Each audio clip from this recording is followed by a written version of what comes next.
guys, I just finished work and we're about to go meet some friends for dinner. But first, let's explore the two ancient gates of Valencia. Let's go.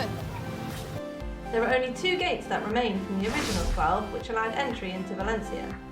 Built in the 14th and 15th century, these are the only standing remains of the medieval wall that protected the city in more violent times. Torres de Serranos and Torres de Quart were used as prisons for hundreds of years. It's actually the reason that they weren't torn down with the rest of the wall back in 1865. Imagine being locked up in this magnificent structure, unable to escape, freezing in the winter and boiling in the summer. I work closely to the Torres de Quart, so I understand the feeling of not being able to escape. Just kidding, I love my job. Especially the part where I cycle past the towers on my way there and back. It fills me with wonder and awe in a way that only an ancient structure like this can.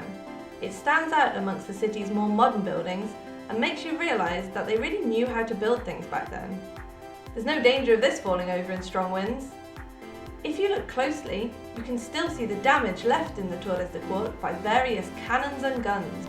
Whenever I go past them, I imagine how folk used to live back in the day.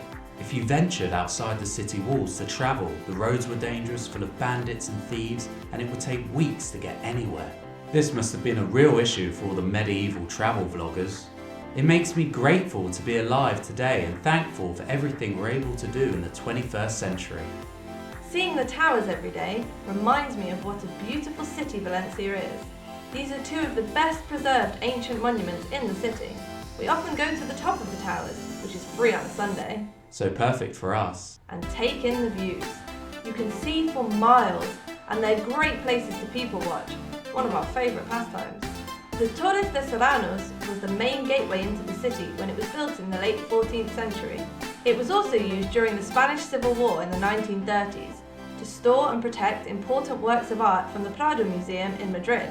And it's still an important landmark today, being used for various events and celebrations. Sometimes you'll find markets, fireworks displays, and various performances taking place in and around the towers.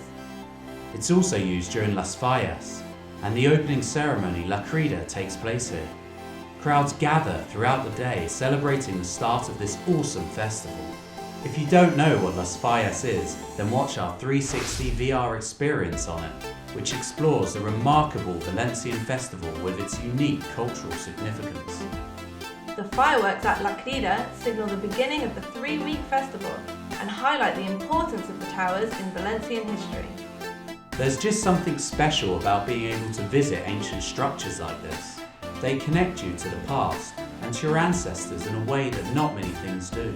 Even though we have no Spanish ancestry, according to 23andMe, it's still special to imagine what life was like, how much simpler it was, but also how little people knew about the world and the narrow range of human experience available to them.